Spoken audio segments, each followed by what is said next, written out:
하나님께서 우리를 지극히 사랑하는 줄 믿으시기를 바랍니다. 하나님 우리를 얼마나 사랑하십니까? 독생자를 주실 만큼 사랑하십니다. 아무리 사랑해도 자기 아들을 선뜻 내줄 수 있겠습니까? 근데 우리 하나님께서는 우리가 원수가 되어 있을 그때에 자기 아들을 선뜻 내어주실 만큼 우리를 심히 사랑하셨습니다. 그리고 지금도 하나님께서 우리를 사랑하시고 사랑하시되 섬세하게, 따뜻하게, 아름답게, 완전하게 그렇게 사랑해 주고 계신 줄 믿습니다. 그런데 이 하나님의 사랑은요, 너무나 어렵고 너무나 깊어서 우리가 다 이해할 수가 없는 거지요. 그리고 하나님의 사랑은 각기 다른 종류로 나타나기도 합니다. 하나님은 우리를 사랑하시기 때문에 어떨 때는 고난 속에 두시기도 한다는 것입니다. 그래서 이 고난은요, 해석하기가 참 어렵습니다. 고난 속에 없을 때는 다른 사람에 대한 고난에 대해서 이해하기가 쉽고 해석도 쉽게 합니다만, 자신이 고난 속에 있을 때는 해석이 잘 안 되는 것이 고난이지요. 그런데 우리가 한 가지 분명한 것은 하나님이 사랑하시기 때문에 때로는 고난 속에 두시기도 한다. 이것은 분명한 사실입니다. 주의 성도들을 미워하시기 때문에 고난을 겪게 하시는 것은 결코 아니기 때문에 사랑하시기 때문에 고난을 허락하신다라고 볼 수밖에 없는 거지요. 하나님은 때로는 우리를 울게 하십니다. 하나님 은혜에 대해서 놀라운 그 은혜를 사모하면서 우리 눈에 눈물이 마르지 않아야 하는데 눈물을 흘려본 적이 오래되었고, 또한 눈물이 말라 있다면 하나님은 우리를 울게 하셔서 하나님 가까이 부르시고 하나님을 만진바 되게 하시고 본바 되게 하신다는 것이지요. 하나님께 나와서 간절히 기도하도록 상황을 그렇게 몰아가시고 그렇게 또 만들어 가시기도 합니다. 기도하되 형식적으로 앉아서 편안하게 그렇게 기도하는 것이 아니라 기도하되 부르짖게 하시고 울게 하시고 매달리게 하시고 하나님 붙들고 늘어지도록 그렇게 만들며 울도록 그렇게 몰아가시기도 합니다. 또 한편으로는요, 성도는 세상에 살면서 어려움을 겪을 수밖에 없습니다. 요한복음에 보면 우리 예수님 말씀하시기를 너는 세상에 반드시 미움을 받을 수밖에 없다. 왜냐하면 세상이 나를 미워하기 때문에 너희들도 따라서 미워할 거다. 그렇게 하나님께서는 우리 고난에 대해서 준비시키셨습니다. 그런데 우리는 자칫 잘못해서 예수 믿고 팔자 고치고 예수 믿고 편안하게 살아보려고 그렇게 생각하고 하기 위해서 예수를 믿는다면 참 죄송한 말씀이지만 주소를 잘못 찾으셨습니다. 우리 성도들은 전혀 성도들의 편을 들어주지 않는 이 세상에서 고난을 받고 환난을 겪을 수밖에 없는 것이 당연한 이치죠.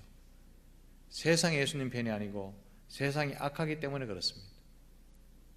이 사실을 몸소 체험했던 사도 바울은 자신의 믿음의 아들 디모데에게 이렇게 이야기합니다. 디모데후서 3장 12절에 무릇 그리스도 예수 안에서 경건하게 살고자 하는 자는 박해를 받으리라.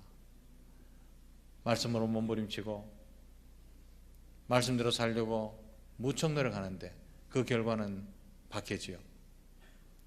어제 우리가 바울이라는 영화를 같이 보았는데 바울의 삶이 그게 보통의 삶입니까? 고난 속에 이유 없이 매를 맞고 오해를 받고 이게요 그리스도인의 삶이다.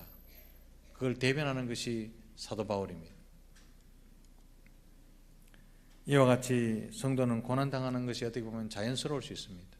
그런데 고난당할 때 성도는 무엇을 해야 되겠습니까? 누구에게 이 고난을 호소할 수 있겠습니까? 답은 정해져 있습니다. 오직 우리의 고난을 호소하실 분, 호소할 수 있는 분 하나님밖에 없는 줄 믿습니다.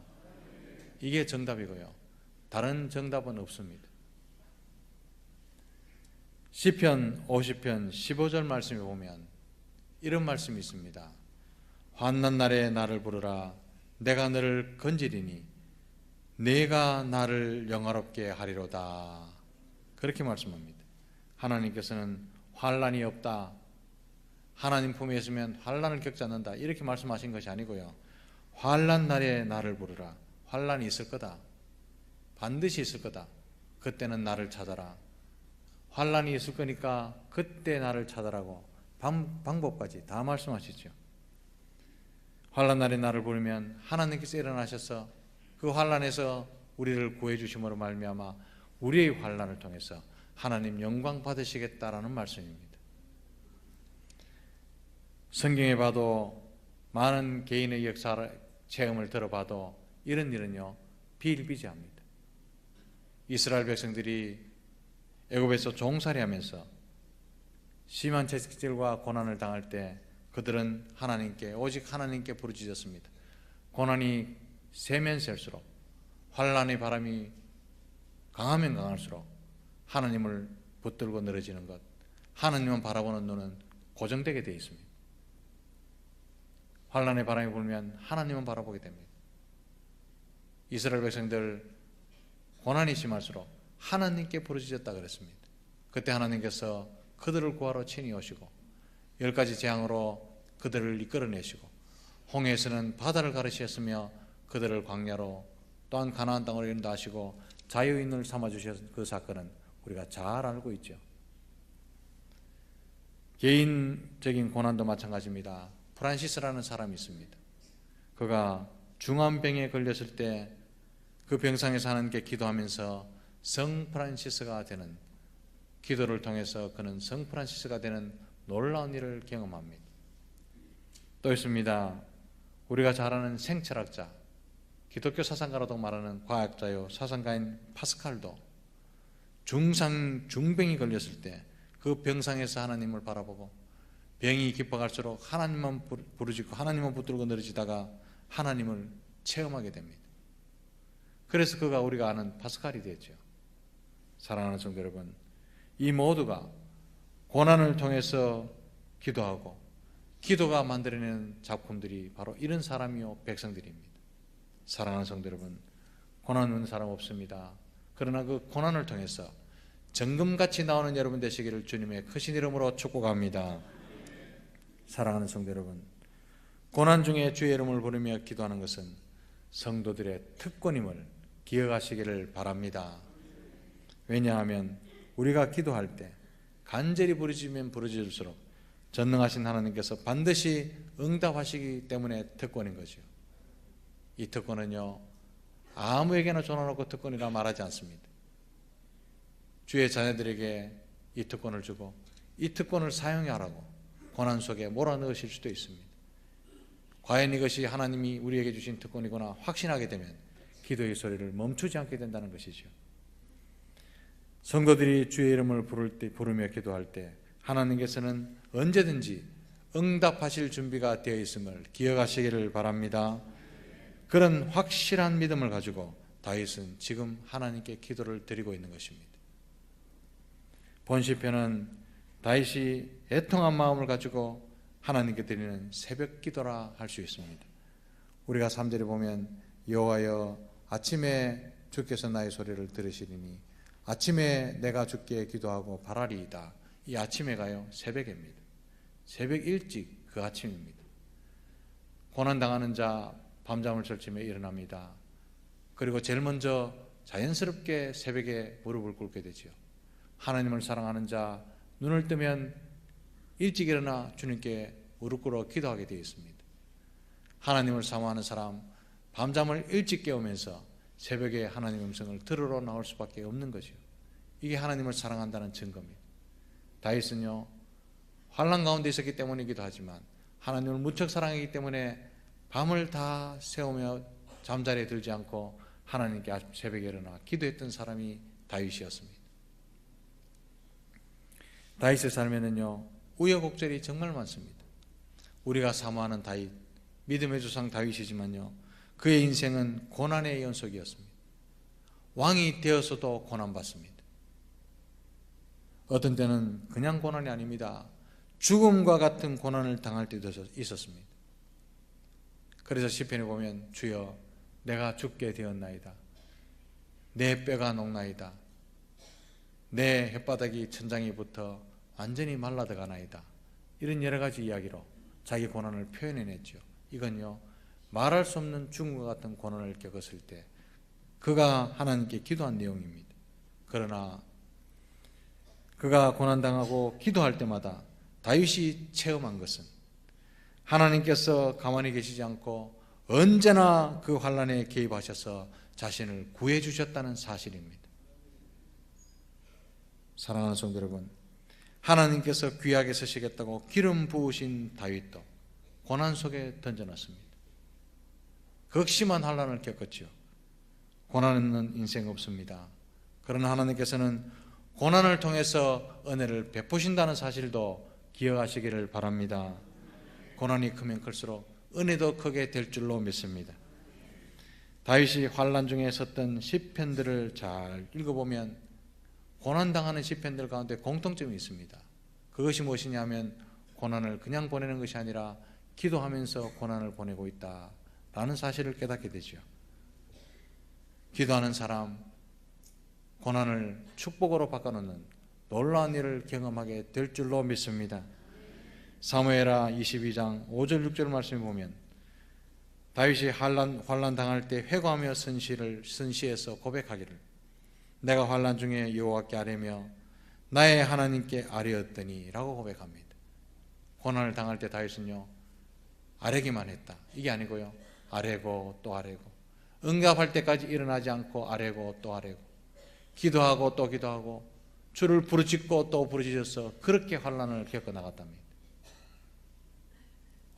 사랑하는 성도 여러분, 성도가 풍파많은 세상에서 찾고 또 찾고 기도하고 또 기도하고 구하고 또 구해야 될 분은 오직 하나님밖에 없는 줄 믿습니다. 하나님께 아뢰면 어려움과 환난에서 구해 주실 뿐만 아니라 나중에 지금 당하는 그 고난을 돌아보면 은혜가 되게 하실 줄로 믿습니다. 기도하는 성도들에게 주시는 말씀이지요. 본시편도 말할 수 없는 애통을 가지고 하나님 살려주십시오 그렇게 나가는 기도입니다. 보통 어려움이 아니었습니다. 이 시편 5편을 히브리어 성경으로 읽어보면 재미있는 부분이 많이 나타나는데 특히 1절과 2절을 보면 어미를 모두 장음아로 입이 열리도록 그렇게 시를 썼습니다. 이런 식으로 시를 써나가죠. 이것은 끈질기게 오로지 하나님을 향해서 애절하게 입을 다물지 않겠습니다 라는 기도하는 모습을 나타내는 수사법으로 자주 사용됩니다. 하나님 내 입을 하나님께 다물지 않겠습니다. 하나님이 응답하실 동안 부르짖는 이 입을 다물지 않겠습니다. 그런 수사법이죠. 다윗은 하나님께서 기도를 들어주실 때까지 하나님께서 응답하실 때까지 강청하며 매달리는 기도를 드리고 있는 것입니다. 1절의 내용을 보면 다윗은 마음의 원통함으로 가득 차 있습니다. 아무도 자신의 말을 믿어주지 않습니다. 억울하고 답답합니다. 가만히 엎드려 있는데 엄한 소리를 합니다. 가만히 엎드려 있는데 문제는 다윗 때문이라고 말합니다. 가만히 엎드려 있는데 거짓말쟁이라고 말합니다. 그러나 성도에게는 억울한 일을 당해도 믿는 것이 한 가지가 있습니다. 그것이 무엇입니까? 하나님은 다 아신다는 믿음입니다. 하나님 처음부터 보고 계십니다. 하나님 과정을 보고 계십니다. 하나님 결과도 보고 계신다는 사실을 믿으시기를 바랍니다. 다윗은 이미 여러 번 이것을 경험했습니다. 이번에도 이런 확신을 가지고 하나님께 나가 말씀합니다. 하나님 내 심정을 헤아려 주시옵소서. 이거요 담대한 기도입니다. 사랑하는 성도 여러분, 사람은 속일 수 있어도 하나님은 결코 속일 수 없지요. 사람에게 낙심하고 사람은 자기를 믿어주지 않고 사람은 억울한 소리를 하는데 이제 과감하게 하나님을 향해서 하나님 내 마음을 봐주십시오. 내 심령을 헤아려 주십시오. 내 삶을 한번 바라봐 주십시오. 놀라운 담대한 기도를 하게 됩니다. 이렇게 기도하는 모습이 쉽겠습니까? 하나님 다 아시는데 은큼하고 어두운 거 다 아시는데 하나님 내 속을 바라보십시오. 이렇게 할 수 있겠냐는 거예요. 하나님 앞에 나가서 감히 내 마음을 알아주십시오. 내 삶을 판단해 주십시오. 내 심령을 헤아려 주십시오 라고 기도할 수 있는 사람, 복 있는 사람인 줄로 믿습니다. 그리고 또 2절에 하나님께 나가 나의 왕 나의 하나님이여 다르게 부릅니다. 나의 왕 나의 하나님이여. 이 호칭은요 역사적인 호칭입니다. 엄청난 구원 사건을 상기시키면서 고백하고 있는 거죠. 이스라엘 백성들이 홍해를 건넌 이후에 처음으로 사용했던 호칭인데 바로와 애굽의 모든 군대와 병거들을 바닷속에 다 멸하시고 이기시고 이스라엘 백성에게 참 자유를 주셨을 때 이스라엘 백성이 뛰놀면서 그분은 우리의 왕이십니다. 그분은 우리의 참 하나님이십니다. 그럴 때 불렀던 명칭이 나의 왕 나의 하나님입니다. 다윗은 그 놀라운 구원 역사를 기억하면서 지금 자신이 당하고 있는 모든 고난과 어려움들을 그와 같이 물리쳐 주시고 자신을 구원하실 하나님을 바라보며 기도하고 있는 것입니다. 사랑하는 성도 여러분, 우리 하나님은 만왕의 왕인 줄 믿으시기를 바랍니다. 부귀와 권세와 영광과 주권을 다 가지고 계신 분이 우리의 기도를 듣고 계신다는 사실을 기억하시기를 바랍니다. 그래서 다윗은 그 만왕의 왕 하나님 앞에 내가 부르짖는 소리를 들으소서라고 지금 간구하고 있는 것입니다. 하나님께서는 이런 간절한 기도에 확실하게 응답하셨습니다. 읽진 않았지만 11절 12절 말씀에 주께로 피하는 자를 하나님께서 보호해 주시고 책임져 주신다는 응답을 받아낸 거죠. 12절에 보면 제가 기도할 때 자주 우리 성도를 위해서 기도하는 말이 나옵니다. 방패로 한 것 같이 보호해 주옵소서. 이 방패가요 보통 방패가 아닙니다. 일부분만 가리는 방패, 다급하게 그냥 손으로 들고 다니는 방패가 아니가요 전신을 가리는 하나님의 방패를 이야기합니다. 어떤 화살이 날아와도 머리털부터 발끝까지 하나도 상하지 않게 할 방패, 하나님의 피난처, 하나님의 안식처서 그것을 말할 때 여기 말하는 방패를 이야기합니다. 은유적인 표현이죠. 사랑하는 성도 여러분, 믿음대로 산다고 말씀대로 산다고 어려움이 안개처럼 다 사라지는 것이 결코 아닙니다. 그러나 기도하는 자를 위해서 하나님께서는 이미 대책을 세워놓고 계신다는 사실을 믿으시기 바랍니다. 전신 방패로 한 것 같이 하나님께서 우리를 다 가려주시고 머리털 하나 사가지 않도록 보호하고 계시는 줄 믿으시기 바랍니다. 이게 기도의 역사입니다. 하나님께서는 오늘도 기도하는 성도들을 이렇게 지켜 나가시는 줄 믿으시기 바랍니다. 하나님은 하나님의 자녀가 고난당하고 있는 것을 절대로 못 본 척 하시지 않습니다. 하나님은 고난 중에도 함께 하시고 많은 시험에서 반드시 건져주시는 전능하신 하나님, 만왕의 왕이신 줄 믿으시기를 바랍니다.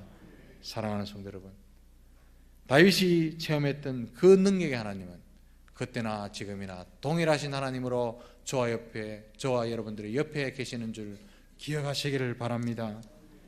그러므로 지금 우리가 해야 될 일은 어렵다고 절망하거나 환난의 바람이 분다고 낙심할 것이 아니라 기도하는 일, 이 일에 매진해야 될 줄로 믿습니다.